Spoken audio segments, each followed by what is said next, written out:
ден соолук, саламатта болуу. COVID-19 ар дүйшөмбү сайын саат 13:00-дө Жамааттык медиа студиясында Сак бол программасында Адис менен маектешебиз. Түз эфирде дарыгерге суроо берип, кеңеш алыңыз. Бизге Facebook, YouTube'дагы Жамааттык медиа баракчалары аркылуу кошулуңуз. Ошондой эле аймактардагы Жамааттык медиа радиолорунан угуңуз. Кутман күнүңүз менен көрөрман жана угарман. Жамааттык медиа студиясында Сак бол программасы өз эфирин баштайт. Эфирде мен Айгерим Кулатбекова алып баруудамын. Кыргызстанда жүрөк кан тамыры оорулары калк арасындагы өлүмдүн негизги себеби болуп саналарын Улуттук статистика комитети билдирет. 29-сентябрда бүткүл дүйнөлүк жүрөк күнү белгиленет. Бул күндө утурлай биз жүрөктүн саламаттыгы туурасында сүйлөшөбүз.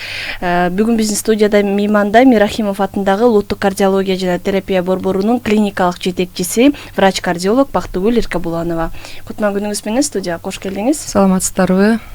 Алгач эле ошо жыл сайын белгиленип келаткан 29-сентябрь бүткүл дүйнөлүк жүрөк күнү боюнча сүйлөшсөк, бул жылы кандай белгилөө пландалып жатат, анан жылдагыдан өзгөчөлүктөрү барбы?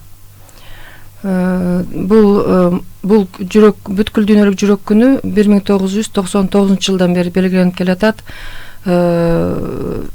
ВОЗ, Всемирная организация здравоохранения деген уюм инициатива кылып, ошондон бери белгиленип жатат. 100дөн ашык өлкө катышат ушул күндү белгилегенге. Эң негизгиси биз элдин маалымдуулугун жогорулатууга, жүрөк кан тамыры ооруларын алдын алуу профилактикалык иш-чараларды көрүүгө, жүрөк кан тамырлар ооруларын кандай дарылаш керек, ошол маселелерге токтолуп, анан ошол майрамды күндү өткөзөбүз. Бул жылы кандай өзгөчөлүктөрү бар? Биз бир эле күн өткөзбөйбүз бул күндү. 29-сентябрь өзү белгиленет, бирок биз ага чейин 15-сентябрда журналисттерди чакырдык. 20дан ашык журналисттер келишти. Негизгиси биз биринчи ошо журналисттерди текшерип, анан журналисттер элге маалымат беришип, эл бизге келсин деген маселе менен чакырганбыз журналисттерди. Анан чекап модуль деп коебуз, 8 параметр боюнча. Бул эмнени түшүндүрөт? Ар бир адам өзүнүн ден соолугун билип алыш керек. Ошо ураныбызда ошондой, проверь свое здоровье деген, бул өзүңдүн ден соолугуңду текшерип ал деген уран менен өткөздүк журналисттер менен. Ал жерде биз 8 параметр, эң негизги параметрлер бул кандагы канттын өлчөмүн өлчөдүк экспресс метод менен. Анан общий холестерин, кандагы майдын өлчөмүн өлчөдүк, ал да экспресс метод менен. Анан анкетабыз бар, атай ошо анкетаны толтуруп, эң негизгиси ошо 8 параметр жөнүндө айтсак, модифицируемый фактор риска деп коебуз. Анан не модифицируемый фактор риска бул, мисалы үчүн пол, женский возраст дегендерди биз аны оңдай албайбыз, бирок калганы өзүбүздүн колубузда. 8 фактор, булар эң негизгиси. Биринчиден, эгерде тамеки тартса, тамекини ташташ керек. Эч кандай ага суроо болбош керек. Мен тартсам болобу, ар кандай мындай ойлор бар кишилерде. Мен арыкташым керек, анан мындай кандай дешет, стрессти снимать этем, эмне дешип, ал эң туура эмес. Кандай болсо да тамекини ташташ керек. Биз эгерде тамеки тартып атам десе, биздин биринчи сунушубуз ошо тамекини таштагыла дешибиз керек. Анан макул таштайм десе, биз өзгө чакырып, анан ошо ыкмаларын айтабыз, кандай жолдору бар таштай турган. Негизгиси биз сөзсүз айтышыбыз керек. Тамекини таштаңыз деп. Демек, ушул жерден эле тамеки жүрөк кан тамыр ооруларынын бир пайда кылуучу негизги факторлору катары саналып, душманы деп айтса болот. Душманы. Эң негизги душманы ушу тамеки. Жүрөк кан тамырлары башка ооруларга дагы анын баарын эле элдер билет, бирок баары бир тамеки чеге беришет. Анан дагы айтып кетейин, сигарета эле эмес, мисалы үчүн насвай дагы ошол группага кирет, насвай да чеккенге болбойт, кальян да ошого кирет. Анан электронный сигареты ал да ошол группага кирет.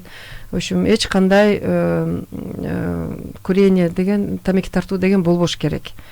Экинчиден, кан басымынын жогорулашы, артериалдык гипертензия деп коебуз. Кан басымы жогорулашы эгерде 140-90дон жогору болсо, анда чара колдонуш керек. Анан артериалдык гипертензия бул эң негизги ушу инфарктка, инсультка, анан жүрөктүн хроническая сердечная недостаточность деп коебуз го, ошол ооруларга алып келген кан басымынын жогорулашы болот. Ошон үчүн ар дайым жылына, эгерде давление жогорулабаса дагы, жылына жок дегенде 2 жолу өлчөп туруш керек. А эгерде давлениясы жогору болсо, кан басымы жогору болсо, анда дарыларды ичип, анан ар дайым контролдоп туруш керек. Үчүнчү, кандын составындагы канттын өлчөмү 5,6-дан жогору болбош керек. Мамлекеттик кепилдик программа деген бар, программа госгарантия деген ошондо жылына 1 жолу ар бир жаран акысыз ошо сахар кроюн текшерип алса болот. Укугу бар. Общий холестерин деп коебуз, 5,2 миллимоль на литрден жогору болбош керек. Ошо общий холестеринди дагы ошо мамлекеттик кепилдик программасы боюнча бекер текшерип алса болот, ар бир жаран, укугу бар ага дагы. Андан кийин неправильное питание, туура эмес тамактануу дагы ошо жүрөк ооруларына алып келет. Аны бардыгыбыз эле билебиз. Бирок ошого карабастан эң мындай биз ошо журналисттер текшерип атканда дагы анкетаны толтурганда ошо бир да журналист ошо туура жооп берген жок. Ошо биз ушуну сактайбыз деп, мисалы үчүн, ал анкетада жазылуу тамактануу боюнча жазылуу, малдын майын канчалык колдоносуңар деп. Анан колдонушат көп эле, өзгөчө биздин өлкөдө тамактануубуз ошондойго жакыныраак го. Анан экинчи, жер жемиштерди 500 грамм, суткасына 500 граммдан аз болбош керек. Бул жерде дагы ошо журналисттер эч ким жооп берген жок. Биз ошондой колдонобуз деп. Демек, андан аз колдонушат. Анан досаливание пищи, даяр тамакты туздап жесе, дагы туз кошуп жесе, анын аркасынан суу ичиш керек болот. Анан ошол дагы ошо туз давление жогорулаганга, кан басымы жогорулаганга алып келет. Ооба, бизде бир изилдөөлөр көрсөттү эле, Кыргызстанда тамак ашка туз менен кантты көп өлчөмдө колдонот деген. Булар дагы ушуну далилдөө болуш керек. Ооба. Көбүрөөк өлчөмдө колдонгон. Изилдөө болгон, себеби мен да ошону айткым келет. Ар бир силер деле байкап жүрсөңөр керек, ар бир көчөдө жана курут сатат да. Курутту эми мындай өлчөмү менен азыраак жесе болуш керек, бирок ошол бизде абдан көп кездешип атат. Ар бир көчөдө сатат, ар бир түрүн сатат, ар кандай түрүн сатат, мектептердин алдында туруп сатат, мекемелердин астында окуу мекемелеринин астында туруп сатат. Анан ошо жаштар, жаш муун, биздин жаш муун ошол туздалуу, тузу көп болгон ошо курутту жеп, ошого өзүнүн рецепторлору деп коет, ошого уже көндүрүп атат да. Бул кийин негизи жакшы эмес нерсеге алып келет. Ал изилдөөлөрдү ошо мен билишимче ошо ВОЗ жасаган, Всемирная организация здравоохранения, бирок кандай чаралар көрүлүп атат, мен аны айта албаймын. Бирок буга абдан мындай маселе буруш керек, көңүл буруш керек. Себеби бул кийин ушу жаш муундарыбыздын көбү кан басымы жогору болгонго алып келет. Анан бизде ушу тамактануу боюнча дагы туура эмес болгон нерсе бул малдын майын көп колдонуу. Малдын майын көп колдонуу, билесиздер, бизде азыр мисалы үчүн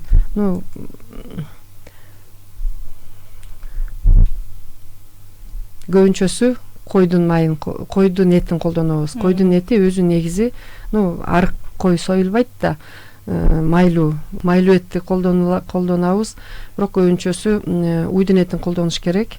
Анан майын алып коюп колдонуш керек. Анан өзгөчө сиз жана бир тобокелдер тобуна кирген жана жынысына, анан жашынын өтүп баратканына байланыштырып айтып жаттыңыз эле. Ушул ооруп калууга көбүнчө мындай жакыныраак рискте турган адамдар деп айтып жатасыз да, э? Жашы улгайган адамдар. Жашы улгайган адамдар, алар өздөрү эле жашы боюнча эле ошол топко кирет. Аларды эле сөзсүз баарын колдонуш керек. Бул фактор рискалар, 4-8 фактор риска, булар бардыгы эле жаштарга колдонуш керек, жашына карабай. Анан ошол туура эмес тамактануу боюнча биздин эми колубузда ал нерсечи. Мисалы үчүн биз сууну бир күндө суу, кофе, чай, бүт суусундук, кефир арасына кирет.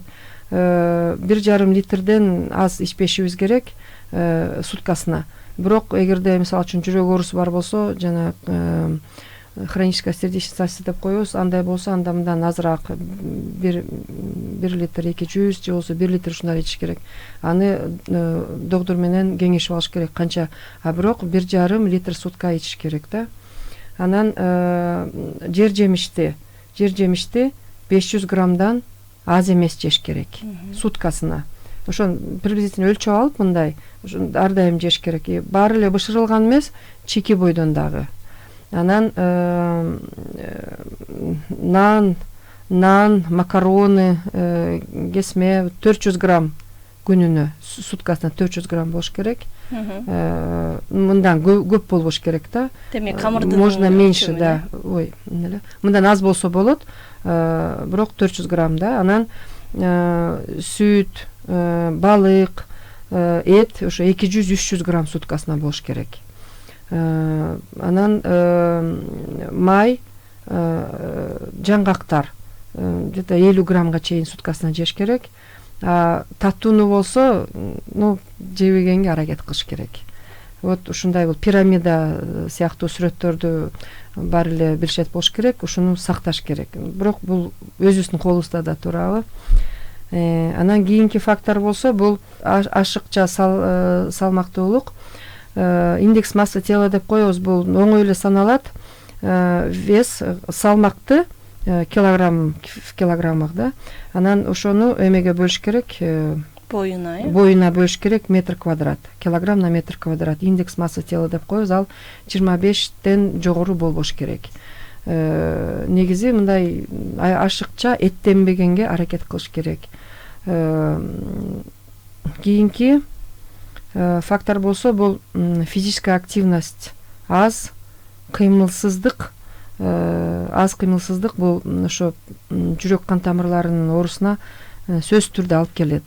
Азыркы учурда баарыңар билесиңер, жаштарыбыз деле ошо такыр аз кыймылдайт, көбүнчөсү телефондо отурушат. Кенедей балдардан үйдө. Кенедей балдар азыр эшикке чыгып ойнобой калган, билесиңер да. Аларда дагы салмагы көп абдан. Ал дагы жаман нерсе. Чуркап ойноп жүргөн балдарды деле көрбөй калдык азыр. Чанда бирөө секцияга барбаса, спортивный секцияга барышпайт да, көбүнчөсү барышпайт. Жаштардын арасында деле ошондой, чоңдордун арасында деле ошондой. Бул өтө деле мындай кыйын нерсе эмес. Мисалы үчүн күнүнө 30 мүнөт жөө басыш керек. жумуштан сырткары. Мисалы үчүн мен жумушта кечке басып жүрөм, 3-этажга көтөрүлөм, 2 деп андай болбойт. Жумушка чейин колдон келсе, жарым саат эрте туруп, ошо алыс баса албасаңар дагы үйдүн тегерегинде же болбосо ошо корого чыгып, ошо 30 мүнөт басыш керек. Демек, физикалык активдүүлүктү айттык, туура тамактануу, ашыкча салмак, кандагы канттын көлөмү, ошол эле холестериндин көлөмү, ал уйку режимине эмнелер кирет, кантип бир саламат жүрөк кан тамыр ооруларына алып келбеш үчүн кандай уйку режимин сакташ керек? Уйку режими нормада 7-8 саат суткасына укташ керек адам баласы. Бирок азыр ойлоп көрсөңөр 7-8 саат чанда бирөө уктайт. Ошо чоңдор деле ошого көнүштү. Же болбосо ошо режимге биздин жашообузга жараша болдубу? Ошол 7-8 саат уктаган киши аз. Кичинекей балдар дагы, чоң кишилер дагы. Бул эң туура эмес. Бирок 7-8 саат уктаганга аракет кылыш керек. Эми ар кандай себептер бар, эмне үчүн 7-8 саат уктабайт. Мисалы үчүн, уктабаган оорулар бар го, ал эми неврологический оорулар, аны сөзсүз адистерге кайрылып, невропатологка жок дегенде невропатолог кайрылып, же болбосо өзүңөрдүн врачыңарга кайрылып, эмне үчүн ошо аз уктап атам деп кайрылсаңыз болот. Анын себебин таап, керек болсо дары берет врач, доктор. Бирок дагы бир башка ошо көп кишилер билбеген оору бар. Бул синдром обструктивный апноэ деген. Ошо кыргызчасы деле обструктивдүү уйку апноэ синдрому деп коет. Кыскартса СОАС деп коет, врачтар билет аны. СОАС бул адамдын жогорку дем алуу жолдору жарым жартылай же болбосо толугу менен жабылып калат. Жана орусча айтканда верхние дыхательные пути деп коет го, таңдайдын ар жагы. Ал киши уктап аткансыйт, уктап атат, түн ичинде уктап атат, бирок дем алуусу улам токтоп, анан кайра дем алат. Бул жана коңурукпу? Коңурук, бул коңурук деп, ошо бир белгиси коңурук да. Бирок ошол коңурукту көп эле коңурук тартып атат деп коет, бирок бул оору болгондо дагы коркунучтуу оору. Себеби ошо коңурук тартып атып, анан дем алуу токтоп калган учурда көп секундка чейин токтоп калат. Ошол момент, ошол учурда ар кандай жүрөк оорулары күчөп кетиши мүмкүн, жүрөк токтоп да калышы мүмкүн. Анан ошо көп киши, жандагы киши, жаткан киши айтат да, коңурук тартып атат деп ойготот, мисалы үчүн. Аны билишет, коңурук тартып атат деп, бирок ошол оору экенин, кандай дарыланат, ошону элдин көбү билбейт да. Ошол жөнүндө айтайын дедим элем. Бул ошо обструктивдүү апноэ тамак булчуңдарын бошоңдоп калат, анан дем алуу жолдорун ошо тоскондо пайда болот да. Бул эпизоддор кандагы кычкылтек деңгээлинин төмөндөшүнө алып келет. Себеби дем албайт да адам. Анан уйкунун бузулушуна жана ден соолукка ар кандай кесепеттерге алып келиши мүмкүн. Полиграфия деген эме бар, обследование, текшерүү.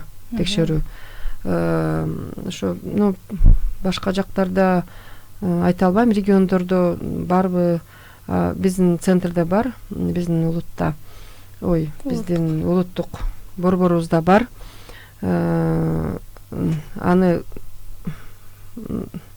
ал обследование мындай жасалат, кечинде аппарат тагылат, анан ошо уктайт 9-дан ошо эртең мененки 7-ге чейин, 6-7-ге чейин уктайт. Анан ошол учурда канча жолу токтоду дем алуусу, ал учурда кандай өзгөрүүлөр болду жүрөгүндө, ошонун баары жазылат да. Анан эртеси адис көрүп, анан ошо корутунду берет. по тяжести Анын мындай өзүнүн татаалдыгына стипендияларына жараша болот. Ошол боюнча дагы рекомендацияларды беребиз. Кандай сунуштамалар болушу мүмкүн? Алар эмне менен дарыланат? Канча убакытка созулат ал бөлгө? Ал оору дарыламайынча биринчиден ал кишилер толук болот, көбүнчөсү. Толук болушат. Анан анатомиялык жагынан моюну кыска, моюндары кыска, анан ошо жана мен айткан таңдайдын ар жагындагы ошо жогорку дем алуу органдарында дагы көйгөй болот. Аны лор врачтарга көрсөтөбүз биринчиден. Анан эгерде лор ал жакта жакшы болсо, арыкташ керек. Дарылаганга ыкмалар бар. Биринчиден уктап жатканда аба жолдорун ачык кармаш үчүн аппарат бар, ошо оң басымды колдонуп турган. Ошол аппаратты биз өзүбүз кандай аппарат туура келет, ошол аппаратты өзүбүз айтабыз да, могу аппарат силерге болот экен деп. Анан экинчиси, уктап жатканда астыңкы жаакты алдыга түртүп туруучу оздук бар. Ошондой аппарат дагы бар. Жана мен айтып өткөндөй, кээ бир адамдарга хирургиялык метод, бул ошо лор врач жасай турган хирургиялык метод менен операция кылып туруп, анан ошол оорудан айрылса болот. Бул негизи татаалыраак этаптарындагы айтып жатат окшойсуз. Эгерде бул күн сайын андай болбой, кээ бир адамдар айтышат да, мен чарчап калганда же бир оор жумуш жасаган күндөрү гана коңурук тартып ушундай болот депчи. Бул учурлар демек жеңил учурларбы? Анан бул мындай болгондо кантип жардам берсе болот? Бул жерге эми жандагы кишилерди жардамга чакырабыз го. Ошол алар айтыш керек канчалык коңурук тартат. Күнүгө тартабы мүмкүн, ал өзү эле айтып атат, мен чарчаганда коңурук тартам, мүмкүн күнүгө эле тартат. Көп киши ошо мен коңурук тартам деп мындай эметкиси келбейт да, айткысы келбейт. Аны жашырат, уялат, бирок анын эч кандай деле уяла турган нерсеси жок. Ошо колдон келсе, мүмкүнчүлүк болсо, ошо келип ошол обследованияны текшерүүнү өтүп кетсе жакшы болот эле да. Анан бул синдром обструктивный апноэ сна деген бул кетип баратып уктай берет. Демек бул адамдар күндүз дагы уктап калууга, мындай тезирээк уктап калууга жөндөмдүү келишеби? Бул адамдар күндүз дагы мисалы үчүн окуп атып, китеп окуп атып, бат эле уктап калат да, бат эле уктап калат. Анан телевизор көрүп атып бат уктап калат. Башка бир общественный жерде отуруп уктап калат.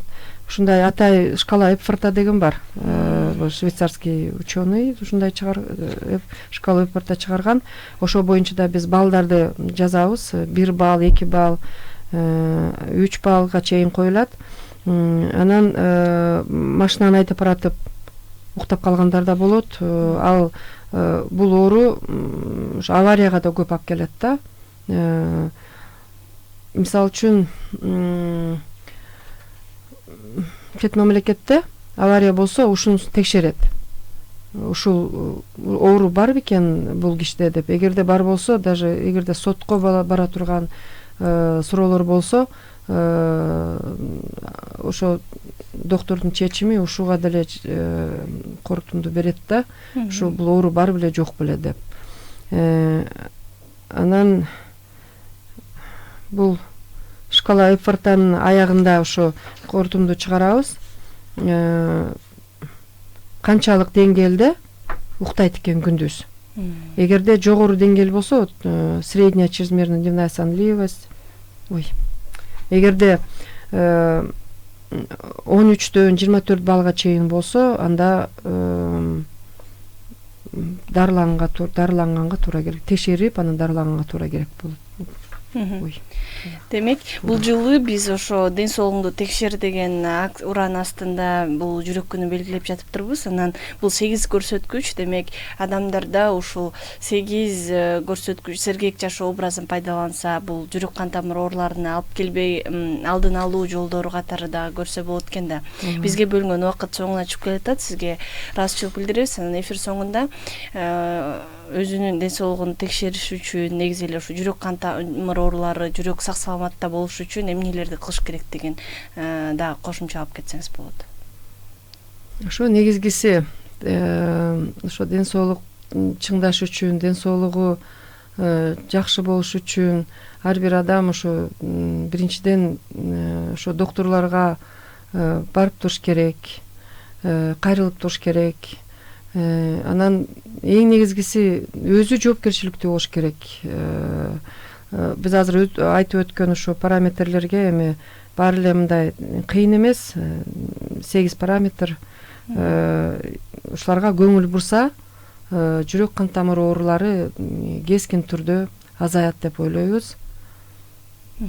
Чоң рахмат, урматтуу Жамааттык медианын көрөрманы жана угарманы. Сиз сак болуп программасын көрдүңүз. Биз 29 сентябрь бүткүл дүйнөлүк жүрөк күнүнө катар жүрөк күнүн утурлай ошо ден соолукта болуш үчүн 8 көрсөткүч боюнча кененирээк сүйлөштүк. Бүгүн биздин студияда мейманда Мирахимов атындагы Улуттук кардиология жана терапия борборунун клиникалык жетекчиси, врач-кардиолог Бактыгүл Эркебуловна жооп берди. Эфирди мен Айгерим Кубатбекова алып бардым. Кайрадан эфир аркылуу амандашканча саламатта туруңуз. Ден соолук, саламатта болуу.